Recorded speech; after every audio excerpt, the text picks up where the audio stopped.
Bonjour tout le monde, bienvenue à ce nouveau rendez-vous de Folie douce. Ici Yvan Bugeaud. Aujourd'hui, une émission spéciale Immigration et santé mentale. Je me suis rendu récemment au Centre d'action socio-communautaire de Montréal pour parler aux intervenants des divers enjeux qui sont rencontrés par les immigrants et aussi des enjeux de santé mentale. Je m'entretiens dans quelques instants avec notre première invitée, Adélia Ferreira, qui est présidente du Conseil. Bienvenue chez nous. Que vous soyez au boulot ou dans l'auto, à moto ou à vélo, en manteau ou en speedo, vous écoutez Folie douce. Pour amorcer cette émission spéciale, je reçois Adélia Ferreira. Bonjour Adélia.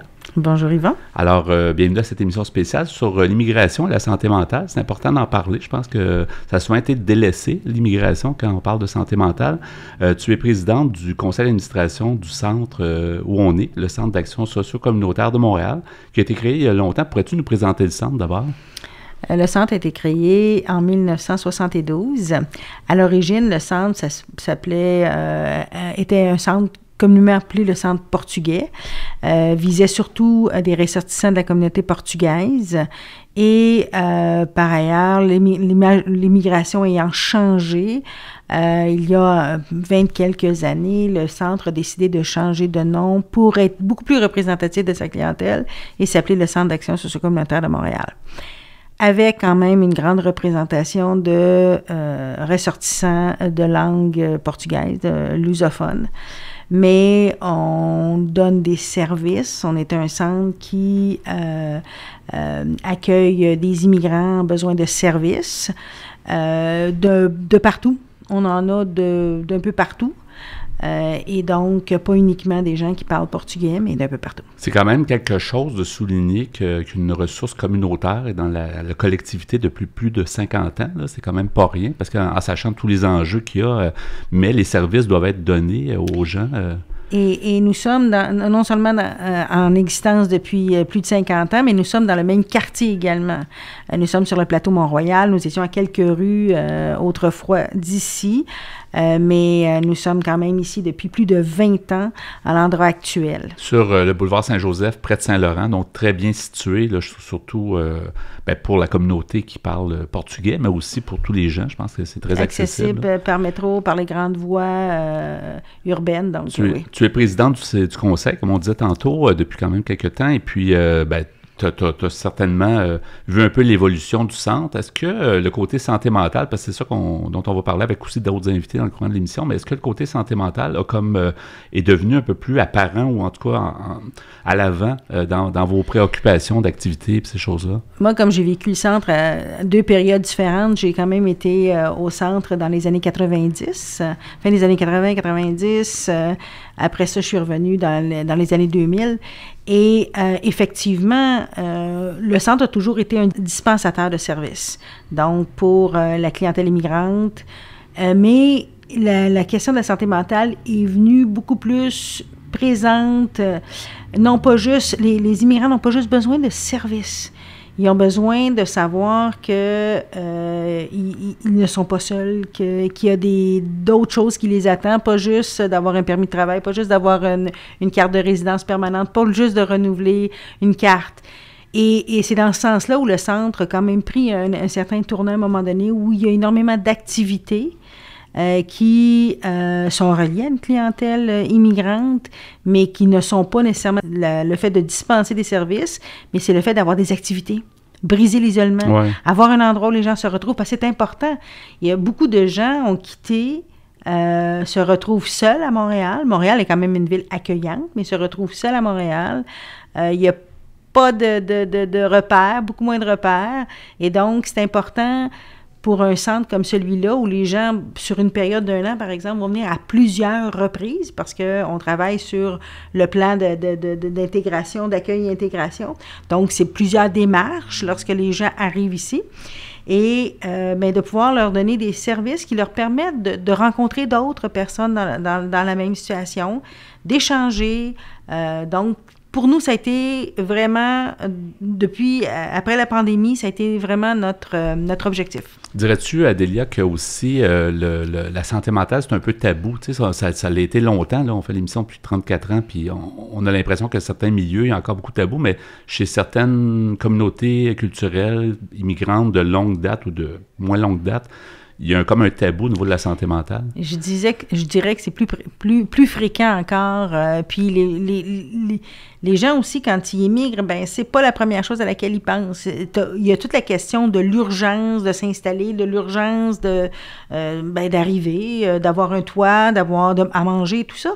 Mais parfois, peut-être qu'on n'est pas conscient que la santé mentale doit être elle aussi prise en considération. La santé mentale, ça implique ne pas être seul. Ça implique pouvoir en discuter. Ça implique pouvoir discuter de ce qui nous préoccupe. Et c'est pour ça qu'on offre ici des espaces avec des ateliers, on a des conférences, on a plein d'activités qui sont données ici qui permettent aux gens de venir s'exprimer, de venir parler de la difficulté que peut constituer l'immigration. Oui, et souvent, par des activités on dirait plus ludiques, ou par exemple des soupers. Je sais que depuis que tu es présidente du CA, tu as amené beaucoup de dynamisme, en fait, puis des activités, des repas, des choses comme ça, des choses qui peuvent sembler banales, mais qui permettent peut-être que les gens puissent sortir ce qui les dérange aussi. Les gens ont aussi besoin d'avoir un certain sentiment d'appartenance. Puis là, on parle quand même de gens d'une immigration quand même assez récente, parce que nous, on reçoit des sommes du ministère de l'Immigration, et on a tout un volet qui est accueil-établissement. Donc, c'est des personnes qui arrivent ici 1 an et moins, 2 ans et moins. Donc, pour eux, ce qui est important, c'est pas juste comme je disais, d'avoir des services, mais c'est de pouvoir échanger sur ce que c'est. C'est quand même un choc. Et ces gens-là n'ont pas d'amis, souvent communiquent avec des gens du pays d'origine, mais n'ont pas d'amis ici. Donc, et ce qu'on a fait au centre, on a essayé de développer aussi des services. On a des cours de peinture, on a des ateliers de couture, on a tout ce qui est nécessaire pour aider les gens à dépenser le moins possible parce qu'ils n'ont pas énormément de ressources souvent, et également pour pouvoir partager, pour pouvoir acquérir des connaissances, acquérir d'autres, comment je dirais, avoir d'autres cordes à leur arc.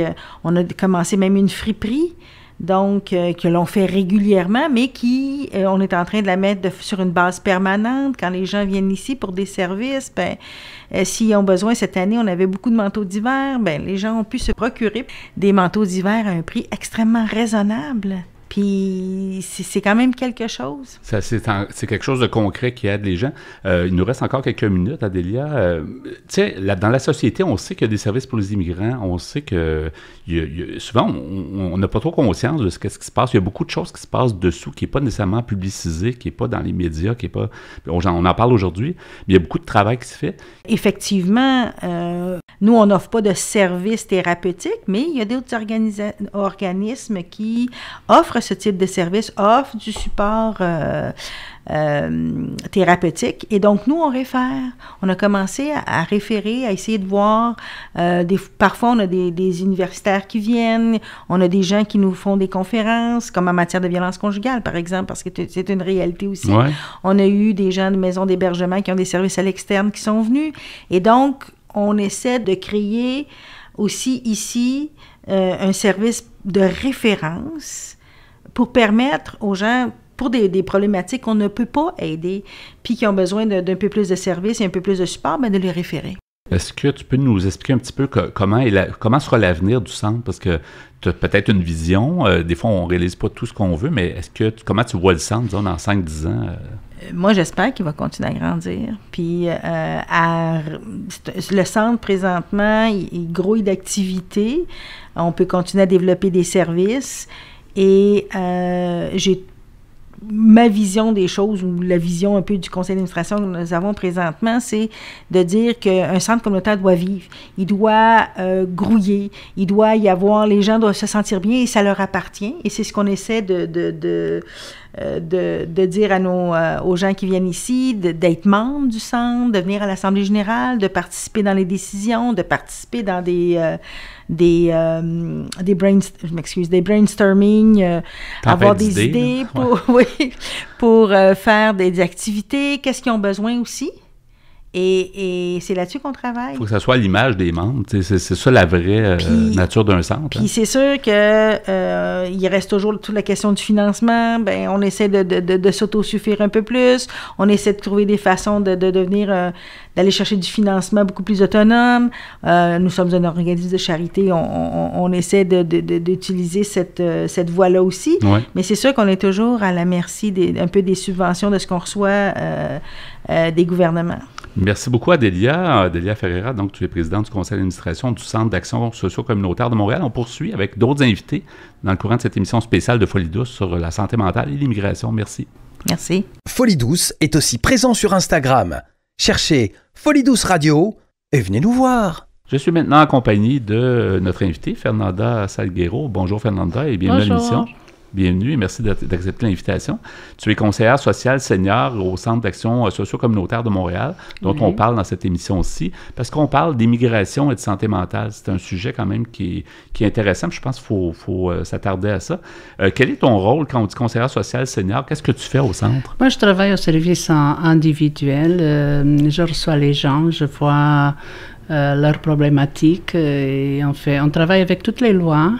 On travaille, quand je dis toutes, c'est l'immigration, accident, logement, avec toutes les lois d'ici, demande de pension, suivi, contestation, demande d'invalidité. Beaucoup de cas de santé mentale qu'on demande la pension. Ça fait plusieurs années que tu œuvres au centre. Est-ce que tu as vu l'évolution des services? Est-ce que ça a changé avec les années? Est-ce que c'est différent? C'est différent. Présentement, on a beaucoup plus de nouveaux arrivants. Il y a eu les années 80 qu'on avait beaucoup. Et après, un peu moins. On voit beaucoup de travailleurs temporaires qu'on n'avait pas avant. Ouais.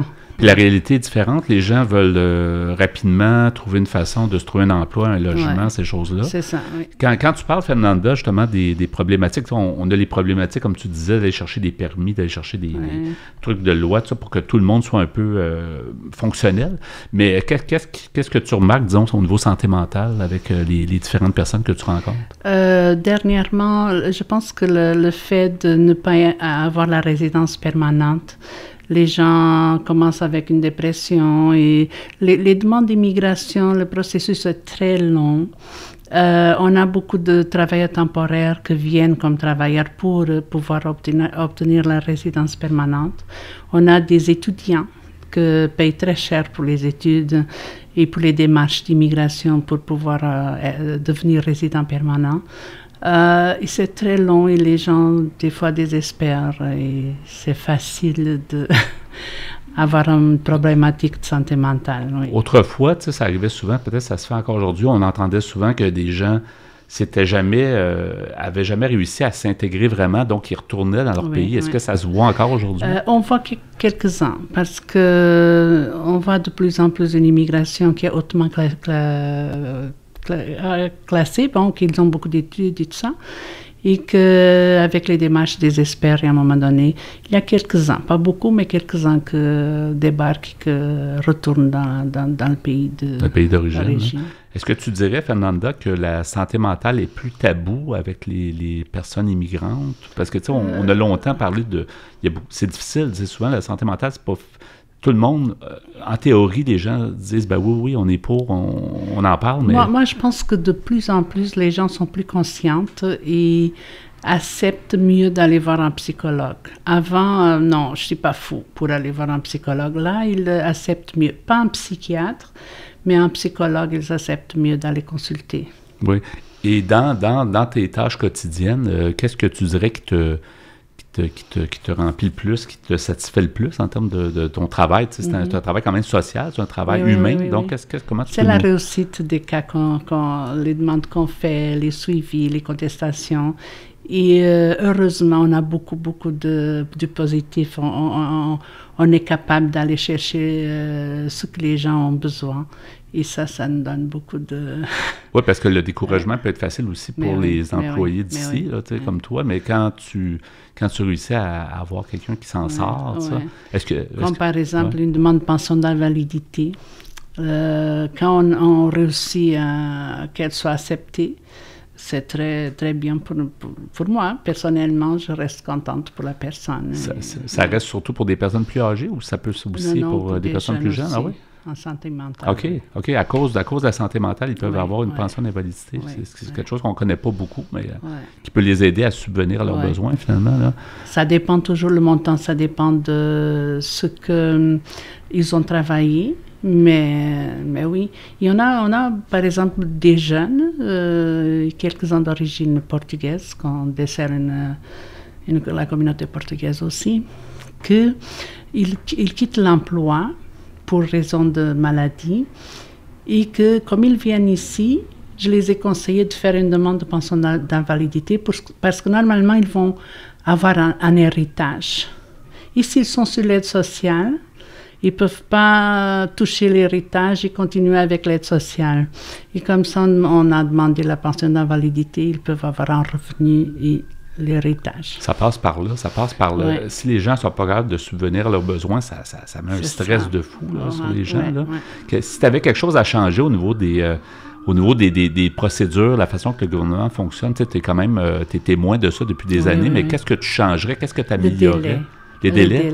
Et pourquoi, d'après toi, il y a tant de délais au niveau de... On peut pas... Une pension d'invalidité peut prendre 6 mois. C'est très long pour une personne qui est malade et qui attend un revenu. Ouais. Et dans les autres sphères aussi, tu parlais tantôt des autres permis. On a eu un gain présentement avec l'assurance emploi qui était 15 semaines, il a passé à 26 semaines d'assurance emploi pour maladie. C'est un gros gain, je pense, parce que 15 semaines, ce n'était rien. Ouais. Et si tu avais quelque chose à dire au niveau des immigrants qui arrivent, des nouveaux arrivants, qu'est-ce qui est la bonne façon de faire pour...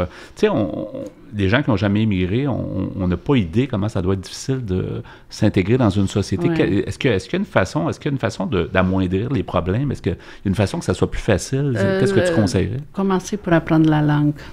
Ça, c'est primordial pour aider les enfants à l'école, l'intégration des enfants, des parents, la langue, c'est primordial. C'est vraiment le point. Ouais. Beaucoup de gens ne réussissent pas à cause de la langue. C'est ça. C'est ça, c'est quand même désolant. Même si on veut prendre un cours, une formation, il faut que la personne connaisse la langue, sinon... Et je croyais que les gens qui arrivaient ici avaient déjà un certain minimum, pour arriver au Québec, pas nécessairement. Pas nécessairement. OK.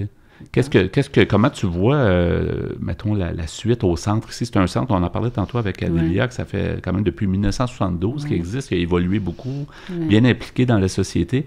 Les gens viennent, ils peuvent être ici, prendre un café, ouvert à toutes les communautés, et que tout le monde soit bienvenu et qu'on puisse s'entraider, tout le monde. Que ça devienne un endroit dont accueillant. Oui.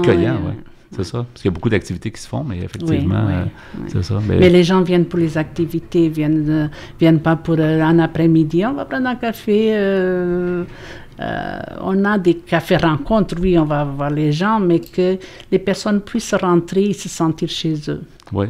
Merci beaucoup, Fernanda, d'avoir été avec nous. Fernanda Salguero, tu es conseillère senior au niveau du Centre d'action socio-communautaire de Montréal. On a compris un peu mieux encore la réalité. On ne connaît pas tant que ça dans la société en général. On ne connaît pas tant que ça tous les enjeux qui peuvent arriver. Alors, merci de nous l'avoir expliqué à l'émission. Ça m'a fait plaisir. Merci beaucoup. Bonne continuation. Merci. Au revoir.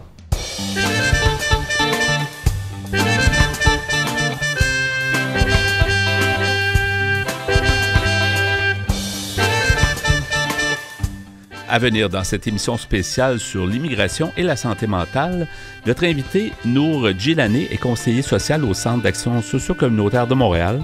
Il nous explique comment il aide les personnes immigrantes. Nous recevons aussi Maria Léal, bénévole et usagère, qui partage son expérience de rétablissement en santé mentale grâce surtout à la bienveillance des intervenants du centre. Vous voulez échanger avec nous? Vous désirez participer à l'émission? Notre site web est antenne.qc.ca.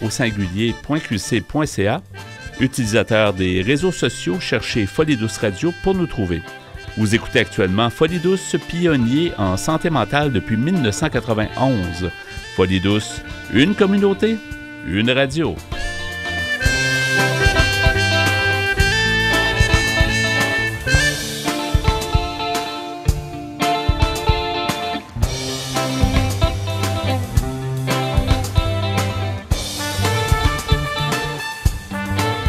de retour au micro à Folie douce, qui vous renseigne sur les difficultés émotionnelles. Je suis maintenant en compagnie de notre invité Nour Djilani. Bonjour Nour et bienvenue. Bonjour. Nous sommes bien sûr toujours au Centre d'action socio-communautaire de Montréal. On parle d'immigration et santé mentale. Tu es conseiller social, Nour, depuis quelques années au centre. Ouais. Comment tu peux nous présenter ton travail, en fait, ici? Je dirais que c'est principalement beaucoup de paperasse. J'ai jamais travaillé autre que ici au bureau. Je donne des rendez-vous à du monde qui viennent avec toutes leurs affaires d'immigration. Et je les aide avec n'importe quelle démarche qu'ils ont à faire avec l'IRCC ou la MIFI, un RAMQ, allocation familiale, n'importe quelle demande au gouvernement. On remplit tous les formulaires ensemble, on s'occupe de tous les documents et on envoie ça et on attend. Comment tu qualifies, disons, ton travail? Est-ce que c'est primordial pour un immigrant qui arrive? Est-ce que les gens qui arrivent au pays doivent avoir de l'aide, mais est-ce que ça prend justement quelqu'un comme toi? Au gouvernement, ils ont leur propre langue avec tous ces formulaires et ces sortes de choses, donc c'est facile d'y s'y perdre et c'est bien d'avoir quelqu'un qui a l'habitude. Fernanda, ma collègue qui travaille ici depuis des dizaines d'années, elle connaît toutes ces sortes de procédures, tandis que si tu viens d'arriver ici, tu sais pas exactement quoi faire, Ouais. tu te sens perdu. Ouais.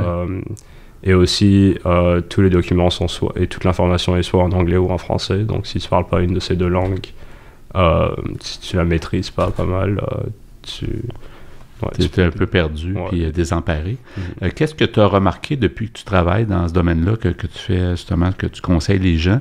Est-ce qu'il y a des choses qui te sautent aux yeux, où il y a vraiment une importance, en fait?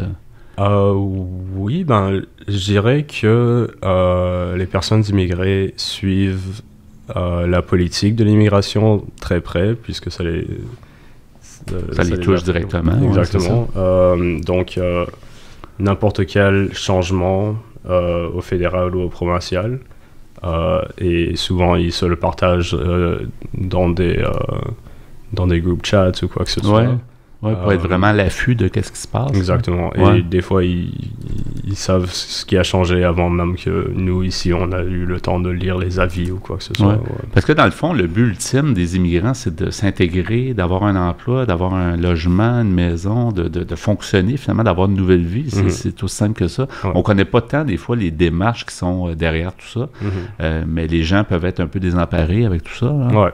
Et ça peut être compliqué, ça peut être énervant. Il y a du monde qui ont envie de juste abandonner parce que ça fait trop.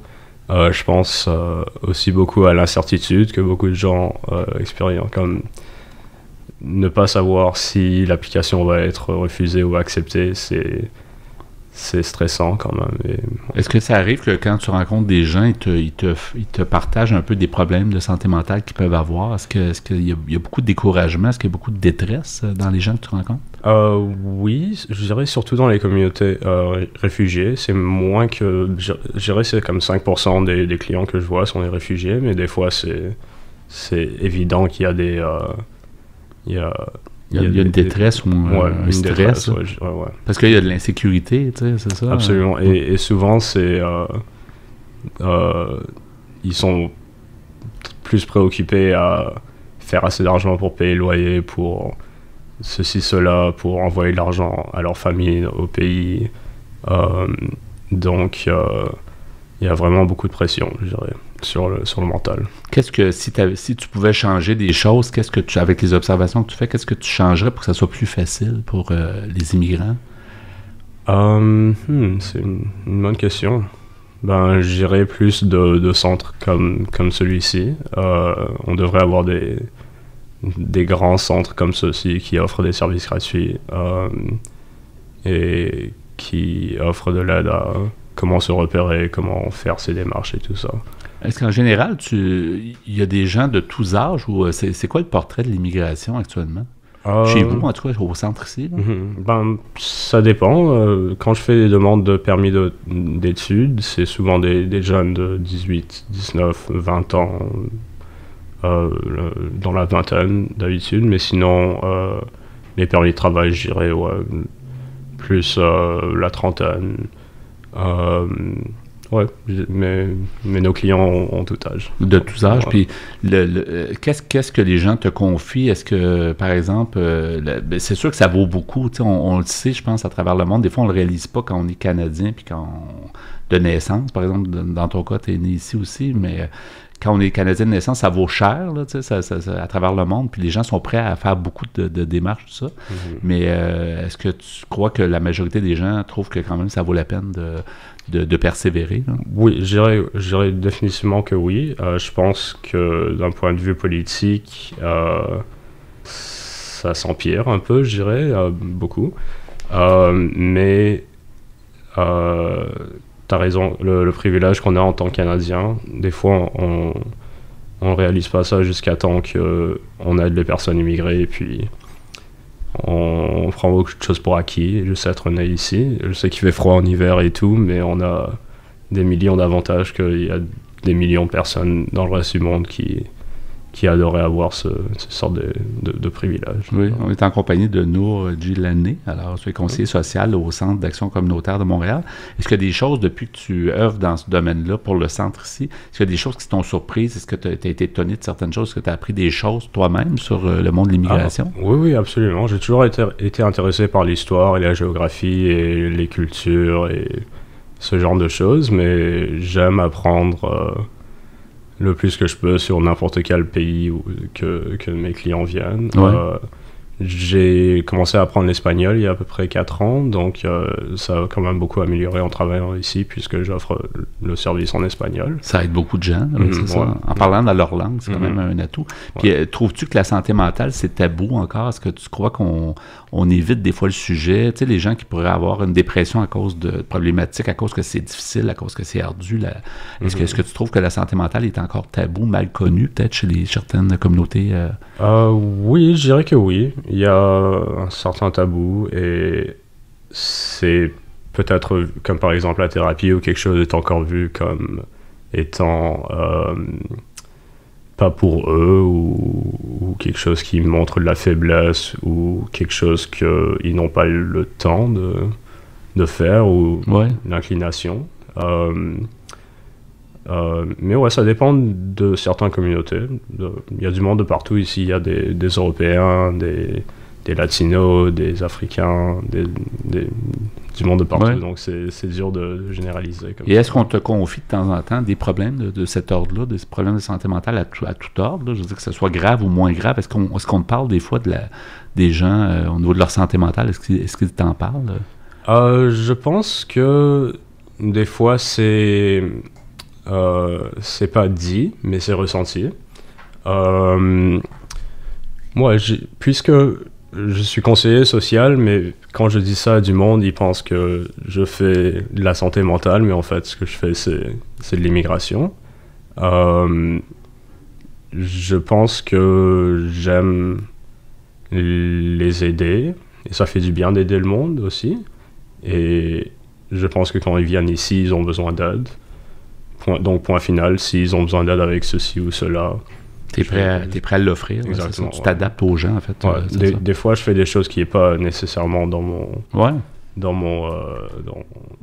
Dans ta liste de tâches à faire. Ouais, c'est pas dans l'offre d'emploi, mais ils ont besoin d'aide avec quelque chose, je vais les aider avec quelque chose. Quand on fait affaire avec des humains, c'est ça, il faut qu'on fasse attention. C'est des gens de notre collectivité, des gens à devenir, des citoyens qui vont contribuer. Donc, il faut les aider. Il faut s'adapter, c'est sûr. Mais ouais, je suis pas... Ouais, je suis conseiller social, mais avec le gouvernement...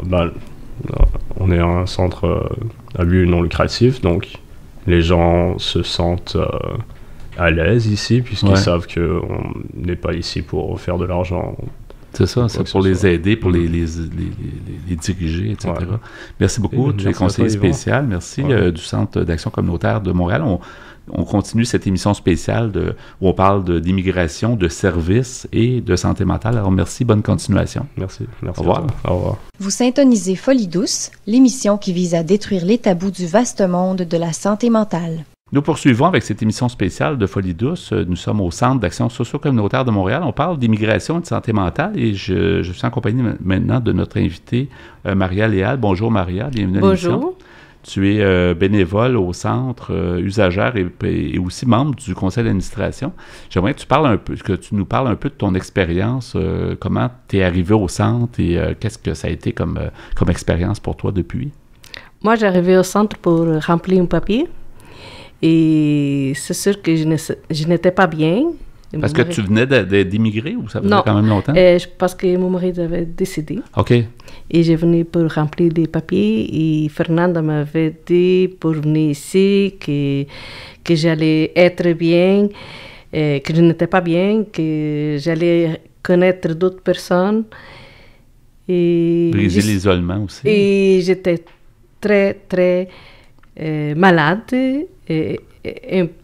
avec une dépression. Ouais. Je pense que mon mari venait juste de décéder. Oui, c'est dur à vivre. C'est dur à vivre en deuil. Oui. Mais j'y suis venue et j'ai dit c'est la meilleure chose que j'ai faite dans ma vie. Oui. Ouais. Qu'est-ce que tu dirais qui t'a aidé le plus? Qu'est-ce que ça a été? C'est les personnes, c'est les activités qu'on avait ici, qui m'avaient touché à moi. Comme moi aussi, j'avais fait beaucoup de choses pour aider les autres, mais autant que j'ai reçu, que j'ai donné. Mais j'étais tellement, tellement content de voir du monde qui me comprenait, qui avait la même situation que moi, et ils s'en sortaient. Alors, moi, je me dis, s'ils sont bien, s'ils savaient sortir, moi aussi, je vais sortir.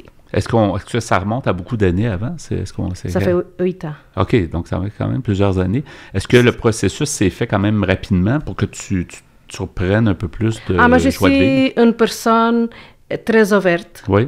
Et moi, Dalia me connaît, et je suis une personne que je me donne avec tout le monde, et les autres aussi, ils sont bien contents avec moi. Oui, oui.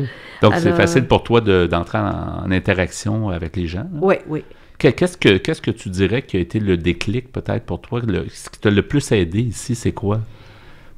C'est les personnes qui ne sont pas, comme on dit, j'étais tellement accueillie ici. Le monde il dit, oh Maria, ça va aller, on joue à la fois, tu vas voir que ça va améliorer les choses. Et c'est vrai que ça a amélioré les choses. J'ai commencé à faire des bénévoles, j'ai fait des sorties avec les personnes. C'est beaucoup de choses qui m'avaient comme claqué pour venir aider les autres. Oui. Qu'est-ce que tu dirais est-ce que tu dirais que la santé mentale est encore mal comprise? Est-ce que c'est tabou, spécialement chez certaines communautés d'origine ethnique différentes que des Canadiens? La dépression, par exemple, le monde ne comprend pas. Oui, ils ne comprennent pas. Ils pensent que c'est... Ils pensent que quand une personne est en dépression, qu'on est malade. On n'est pas malade. On a une dépression parce qu'on a passé pour un deuil ou pour quelque chose d'autre qui nous fait qu'on est en dépression, mais une fois qu'on parle, on sort qu'est-ce qu'on a dedans, ça va aller. Oui.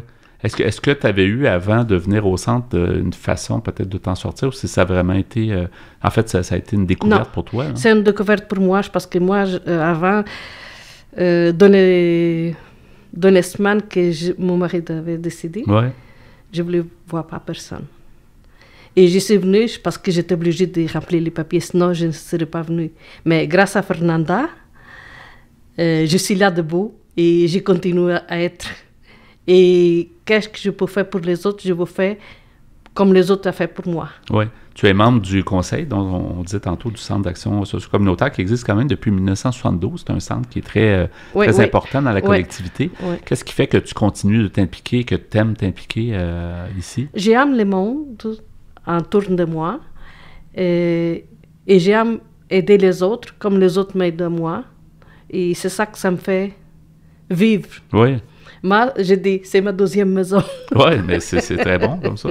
Et qu'est-ce que tu aurais à changer, si on parle de santé mentale, qu'est-ce que tu aimerais que s'améliore en général dans la population? Qu'est-ce qu'on devrait faire comme nous, comme citoyens, pour améliorer la compréhension de la santé mentale? Moi, j'aimerais que le monde ne juge pas les personnes qui ont des problèmes sentimentaux. Oui. Qu'aide les personnes plutôt que juger. Oui. C'est ça que je trouve. Est-ce qu'il manque de services aussi, d'après toi? Est-ce que les gens ne savent pas trop où aller? Toi, tu as eu quand même une chance de... Oui, j'ai eu une chance de venir ici, mais il y en a beaucoup de monde qui n'a pas. Ouais. Mais les autres, des personnes que je connais des fois, que me disent quelque chose, je dis, OK, viens dans le centre, tu vas voir que ça va changer les idées, tu vas voir que ça va améliorer ta vie. Moi, c'est ça que ça m'a éclaté dans ma vie. Je suis heureuse d'être ici. Est-ce que, d'après toi, il manque aussi d'informations en général dans les médias pour démystifier la santé mentale? Oui. C'est ça? Je pense qu'il y en a beaucoup de monde qui ignore la santé mentale. Alors, ça serait une chose bien que le monde s'ouvre et que parle qu'est-ce qu'il sent. Oui. Je pense qu'il y en a beaucoup de monde, même s'ils sont malades dès le départ. C'est ça. Puis ils souffrent en silence. Oui, c'est ça. C'est ça. Comment tu vois ton implication au centre ici pour les prochaines années? Est-ce que tu vois encore ton implication pour longtemps? Et puis... moi, aussitôt que je peux, je viens et je donne tout mon temps que je peux donner. Et j'espère que tout le monde fait comme j'ai fait, au plus. Mais c'est sûr qu'il y a beaucoup de monde qui ne sont pas conscients de les choses qui se passent des fois. Ça serait bien qu'ils soient plus développés, je pense. Plus impliqués, c'est ça, ouais. dans les personnes, dans la communauté portugaise, par exemple. Ça reste des humains, puis on souvent ne se soucie pas assez des... Oui, c'est ça. On n'a pas trop d'espoir. Oui, c'est ça. Il faut qu'on donne l'espoir, il faut qu'on s'implique pour aussi prendre part. Merci beaucoup de ta présence, Maria Léal. Tu es bénévole au centre et usagère aussi, présentement aussi membre du CA, du Centre d'action communautaire de Montréal. Merci beaucoup d'avoir été avec nous à l'émission. Merci. À la prochaine. À la prochaine. Bye-bye. Bye-bye. Vous aimeriez réentendre nos émissions, entrevues et chroniques via YouTube? Pas de problème. Pour y accéder, visitez notre site web antenne.qc.ca. antenne.qc.ca. Sur ce, Pierre, avant de terminer ce rendez-vous, je te remercie pour ton travail en régie comme à chaque semaine. Bienvenue, mon cher. Je remercie également nos invités de cette émission spéciale Immigration et santé mentale, des gens du Centre d'action socio-communautaire de Montréal, Adélia Ferreira, Fernanda Salguero, Nour Djilani et Maria Léal. Toutes ces personnes nous ont aidés à mieux comprendre un peu la réalité et les enjeux que les immigrants peuvent rencontrer, spécialement au niveau de la santé mentale. Alors, merci à tout le monde d'avoir été des nôtres. C'est Yvan Bugeaud à l'animation. Bonne semaine à tous et à la prochaine. Au revoir.